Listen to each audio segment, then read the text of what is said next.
سێ ساڵ بەسەر یەکەم دانیشتنی خولی پێنجەمی پەرلەمانی کوردستان تێپەڕ بوو کە تێیدا پەرلەمانتاران لە فراکسیۆنە جیاوازەکان سوێندی یاساییان خوارد. خولی پێنجەمی پەرلەمانی کوردستان بەراورد بە خولەکانی دیکە زۆرترین کێشمەکێش و پێکدادان لە نێوان پەرلەمانتارانی ئۆپۆزیسیۆن و سەرۆکاتی پەرلەمان لەلایەک و پەرلەمانتارانی دەسەڵات لەلایەکی دیکەی تێدا دروست بوو. سەرەڕای تێپەڕبوونی 3 ساڵ بەسەریدا بەڵام خولی پێنجەمی پەرلەمانی کوردستان تەنیا 11 پرۆژە یاسایی دەرکردووە. ئەمەش بەراورد بە خولەکانی ڕابردوو ڕووداوێکی بێپێشینەیە.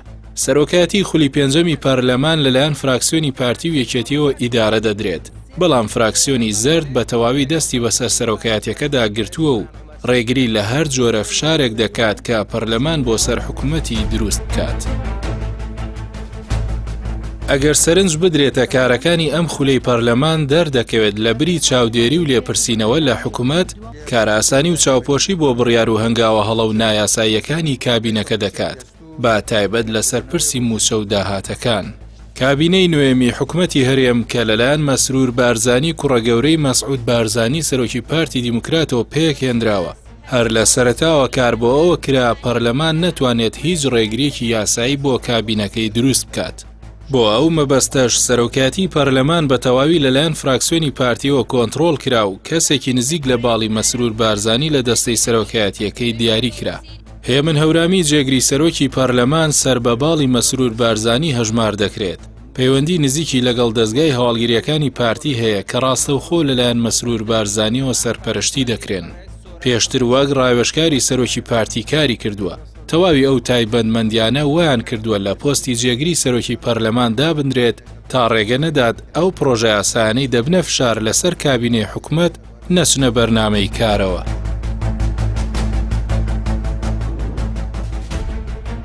ساڵی ڕابردوو فشارێکی زۆر خرایە سەر سەرۆکاتی پەرلەمان تا سەرۆکی حکوومەت بێنێتە ناو پەرلەمان و لێپرسینەوەی لەگەڵ بکات.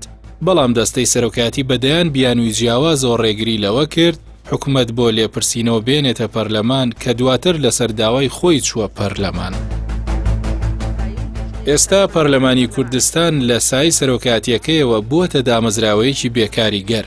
سەرۆکی پەرلەمان چەند جارێک لە دانیشتنە فەرمیەکاندا بەڕاستەوخۆ دانی بە بێکاریگەری پەرلەماندا ناوە. کاری پەرلەمانی بە ئەندازەیەک بێبەهاکراوە پەرلەمانتارەکانی فراکسیۆنی پارتی لەناو پەرلەمان لە ئاستێکی نزم و بە زمانێکی بازاڕی دەستەواژەی نەشیا و بەرامبەر ئەو کەسانە بەکاردێنن کە ڕەخنە لە حکوومەت و حزبەکەیان دەگرن.